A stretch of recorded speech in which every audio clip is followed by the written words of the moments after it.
Hello friends, आज का जो अपना टॉपिक है वो है HCl के ऊपर। किसके ऊपर है? HCl के ऊपर है, जिसको हम नाम देंगे तो इसका ये HCl इसका शॉर्ट फॉर्म है। इसको जब आप नाम दोगे तो ये क्या कहलाता है? Hollow. H for the hollow, C for the cathode, L for the lamp. Hollow cathode lamp. आज का जो अपना टॉपिक है वो है होलो कैथोड लैंप के ऊपर है। किसके ऊपर है? होलो कैथोड लैंप के ऊपर आज अपना टॉपिक है। होलो कैथोड लैंप में सबसे पहले हम बात करेंगे इसकी इंस्ट्रूमेंट की, ठीक है, और बात करेंगे कि होलो कैथोड लैंप का यूज़ कहाँ होता है। हमने बात किया था कल वाली वीडियो लेक्चर के अंदर, मैंने आपको फ्लेम फोटोमेट्री टेक्निक के बारे में बताया था। किसके बारे में बताया था? फ्लेम फोटोमेट्री टेक्निक के बारे में बताया था।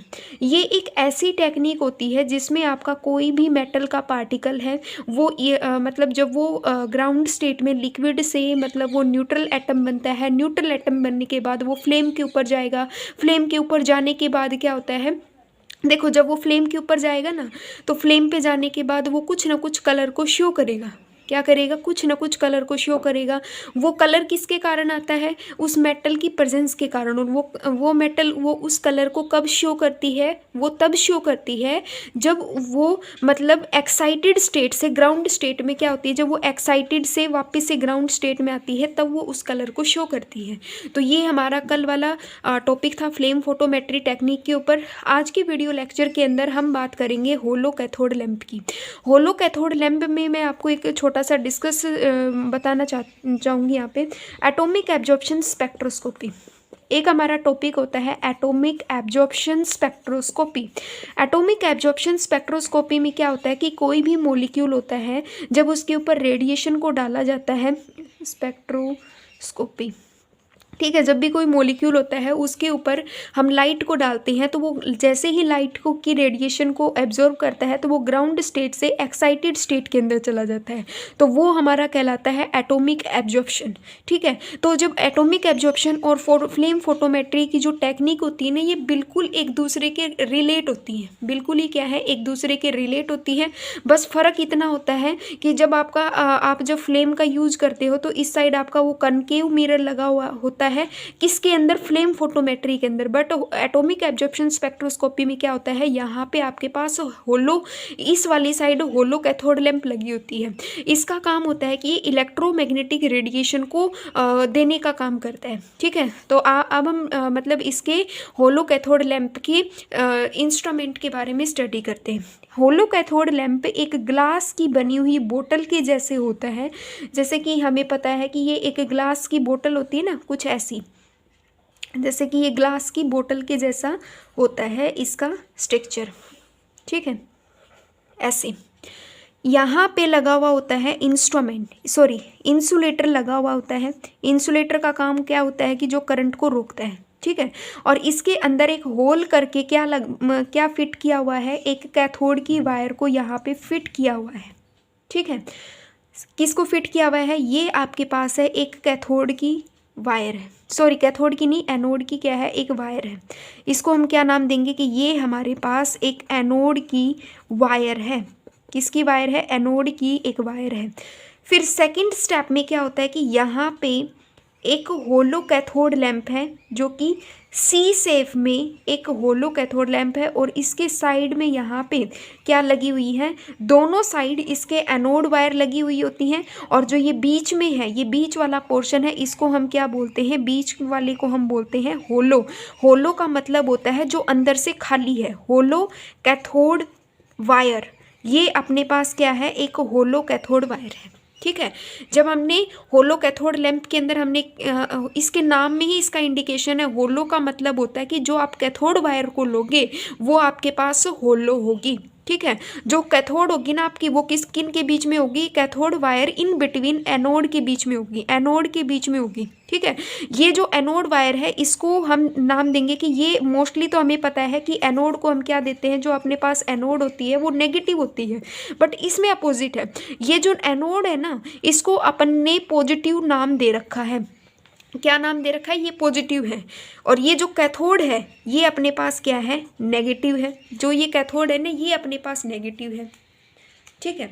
अब क्या होता है, देखो, यहाँ पे जो अपने पास होलो कैथोड लैंप होती है ना, इसके ऊपर हम जिस जिस भी मेटल का अपने को एनालाइज करना है, मान लो यू सपोज दैट हैव हमें एनालाइज करना है सोडियम मेटल का, तो मैंने क्या किया कि सोडियम के मेटल के जो पार्टिकल्स हैं मैंने उनको इस होलो कैथोड, जो ये होलो कैथोड लैंप है ना, इसके अंदर फिट कर दिया। किसके अंदर फिट कर दिया? इस होलो कैथोड लैंप के अंदर मैंने जो होलो कैथोड लैंप है इसके अंदर मैंने जिस भी मेटल का एनालाइज करना है, मतलब जिस भी मेटल का मेरे को एनालाइज करना है, मैंने उस मेटल को इधर फिलअप कर दिया। मतलब जिस भी मेटल को आप जब भी, मतलब ये बात याद रखना, होलो कैथोड लैंप में क्या होता है कि आपको जिस मेटल का एनालाइज करना होता है, जैसे मान लो आपको सोडियम का एनालाइज करना है तो आप होलो कैथोड लैंप के अंदर सोडियम मेटल को फिलअप करोगे, ठीक है। मान लो आपको पोटाशियम का डालना है तो आप पोटाशियम को रखोगे, लिथियम का डालना है तो लिथियम मेटल को रखोगे। पर ये बात याद रखना कि होलो कैथोड लैंप के अंदर हमें मतलब एटॉमिक एब्जॉर्प्शन स्पेक्ट्रोस्कोपी और इमिशन स्पेक्ट्रोस्कोपी, ये दोनों ही spectroscopy, atomic absorption spectroscopy, atomic emission spectroscopy, atomic emission spectroscopy जिसको हम फ्लेम फोटोमेट्री टेक्निक भी बोलते हैं, इन दोनों टेक्निक के अंदर हम क्या करते हैं, alkaline earth metal, alkyl earth metal and alkaline earth metal का ही एनालाइज करते हैं, ठीक है। और इसी मेटल का हम क्या करते हैं, इसमें यूज़ करेंगे। ये बात याद रखना कि जब भी आप एटॉमिक एब्जॉर्प्शन स्पेक्ट्रोस्कोपी कर रहे हो या एमिशन स्पेक्ट्रोस्कोपी कर रहे हो तो वहाँ पे हम इन दोनों मेटल्स का ही, इन दोनों मेटल के ग्रुप का ही हम यूज़ करेंगे, ठीक है। अब बात करते हैं होलो कैथोड लैंप में, ये साइड में क्या होगी, अपने पास एनोड की वायर होगी जो कि पॉजिटिव चार्ज वाली है, दोनों साइड क्या है, एनोड की वायर है, बीच में आपके पास कैथोड की वायर है जो कि अंदर से होलो है। और हमें जिस भी मेटल का एनालाइज करना है हम उस मेटल को इस होलो कैथोड लैंप के अंदर फिट कर देंगे, ठीक है। अब अगला प्रोसेस ये कहता है कि अब हम इस बोतल के अंदर क्या करेंगे, यहाँ पे इस बोतल के अंदर, अब हम इस बोतल के अंदर क्या कर देंगे, इनर्ट गैस को भर देंगे। किसको भर देंगे, मैंने इस बोतल के अंदर इनर्ट गैस को भर दिया, ठीक है। इनर्ट गैस का काम क्या होता है, इनर्ट जो गैस होती है वो क्या होती है, जो इनर्ट गैस होती है ना वो नॉन रिएक्टिव होती है। जैसे कि हम इसके अंदर किसको भर देंगे, नियोन आर्गन गैस को भर देंगे 200 बार प्रेशर पे लगा के, मतलब वेरी लो प्रेशर के ऊपर हम यहाँ पे इसके अंदर क्या करेंगे, इसके अंदर हम इनर्ट गैस को फिलअप कर देंगे, ठीक है। कैथोड में वो मेटल्स लगी होंगी जिसका हमें एनालाइज करना है, इसके अंदर हम इनर्ट गैस को फिलअप करेंगे, ठीक है। ये तो बात होगी इसके पूरे इंस्ट्रूमेंट की। अब हम बात करते हैं कि ये वर्क कैसे करता है, ठीक है। वर्किंग करने का काम होता है कि जैसे ही आप इसको पोटेंशियल एक्वायर करवाओगे, सॉरी मतलब मेरे कहने का मतलब है जैसे ही आपने इसको करंट अप्लाई करवाना स्टार्ट किया, जैसे ही आपने इसको करंट देना शुरू किया, वैसे ही क्या होता है कि जो ये आपकी प्रेजेंट जो अंदर जो ये इनर्ट गैस होती है ना, जो ये इनर्ट गैस है, जो ये आपकी इनर्ट गैस है, ये आयोनाइज्ड होना स्टार्ट कर देती है। क्या होना स्टार्ट कर देती है, आयोनाइज्ड होना स्टार्ट कर देती है। अभी आयोनाइज का मतलब क्या होता है, आयोनाइज का मतलब होता है ये अपनी वैलेंस सेल के अंदर, मतलब इसकी जो आउटर मोस्ट की जो वैलेंस सेल होती है ना उसमें से अपने एक इलेक्ट्रॉन को डोनेट करना शुरू कर देती है।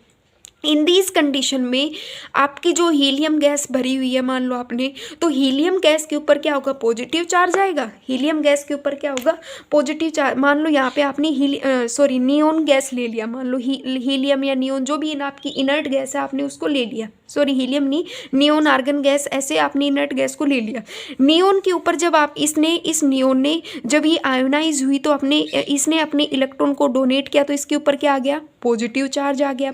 तो ये क्या करेगी, ये जो आपके नियोन्स के जो पार्टिकल होंगे, जो आयोनाइज के पार्टिकल होंगे, ये क्या करेंगे कि ये इसके ऊपर आके अटैक करेंगे। यहाँ पे जो मेटल्स प्रेजेंट है, मान लो सोडियम की मेटल है, इसको कहेंगे कि भाई तू तो इधर से बाहर निकल जा और मेरे को यहाँ पे बैठने दे, ठीक है, मेरे को यहाँ पे बैठने दे। तो ऐसे ही प्रोसेसिंग चलती जाएगी, एक एक करके ये सभी पार्टिकल बाहर निकल जाएंगे और यहाँ पे कौन फिलअप हो जाएगा, इस कैथोड लैंप के ऊपर कौन फिट हो जाएगा, इस कैथोड लैंप के ऊपर जो आयोनाइज की जो इनर्ट गैस है वो फिलअप हो जाएगी। यही हमारा आज का इंस्ट्रूमेंट था और यही होलो कैथोड लैंप है, ठीक है। अब हम इसकी बात करते हैं कि जो होलो कैथोड लैंप है ये इसका पूरा का पूरा इंस्ट्रूमेंट है। होलो कैथोड लैंप में क्या कहता है, देखो होलो कैथोड लैंप में कहती है कि ये अपने पास होलो कैथोड लैंप होती है, it is a glass tube, ये अपने पास एक ग्लास की ट्यूब होती है एट ए प्लेटेनियम एनोड, जो आपके पास एनोड होती है वो प्लेटेनियम की बनी होती है, एनोड को हम पॉजिटिव नाम देंगे, होलो कैथोड होती है, जो ये कैथोड वाली वायर होती है ना, ये जो कैथोड होती है ना, कैथोड वाली जो होती है ये अंदर से होलो होती है और ये नेगेटिव चार्ज को कंटेन करती है। होलो कैथोड लैंप किससे बना होता है, मेड अप ऑफ, जिस भी मेटल का अपने को एनालाइज करना होता है ना वो अंदर डिपॉजिट होगा। ये बात यहाँ पे लिखी भी हुई है कि कैथोड में वो मेटल होगा जिसका हमें एनालाइज करना है। बाद में ये वाला क्या है, आपका एग्जिट स्लिट होता है जो क्वार्ट्ज या फिर पायरेक्स विंडो से बना हुआ होता है, जहाँ से इलेक्ट्रोमैग्नेटिक रेडिएशन बाहर की तरफ जाएगी फ्लेम के ऊपर। होलो कैथोड लैंप को हीलियम या नियोन गैस से फिलअप किया जाता है। वर्किंग की जब हम बात करते हैं तो जैसे ही हम पोटेंशियल डिफरेंस मतलब करंट को अप्लाई करते हैं 400 वोल्ट के ऊपर, जैसे ही हम करंट को अप्लाई करते हैं तो जो आर्गन गैस होती है वो आयोनाइज्ड हो जाती है। व्हेन दिस आयन, और वही जो आयोनाइज्ड हुए जो इनर्ट गैस के जो पार्टिकल होते हैं वो जाके स्ट्राइक करेंगे सरफेस ऑफ कैथोड के ऊपर। जैसे ही वो स्ट्राइक करेंगे तो वो क्या करेंगे कि जिस भी मेटल का अपने को एनालाइज करना है ना उस मेटल को तो बाहर मतलब कहेंगे भाई तू इस सीट से खड़ा हो और मेरे को इधर बैठने दे। उस प्रोसेस को हम कह देंगे कि it produced cloud of metal atom, this process is called a sputtering, उस प्रोसेस को हम स्पुटरिंग बोलेंगे। Some of these atom are present in excited state, emit radiation which are the source of radiation. ठीक है, ये अपना पूरा का पूरा क्या था, होलो कैथोड लैंप था। आई होप आपको ये वीडियो समझ में आया होगा, तो प्लीज़ इसे लाइक कीजिएगा एंड शेयर कीजिएगा। Thank you very much.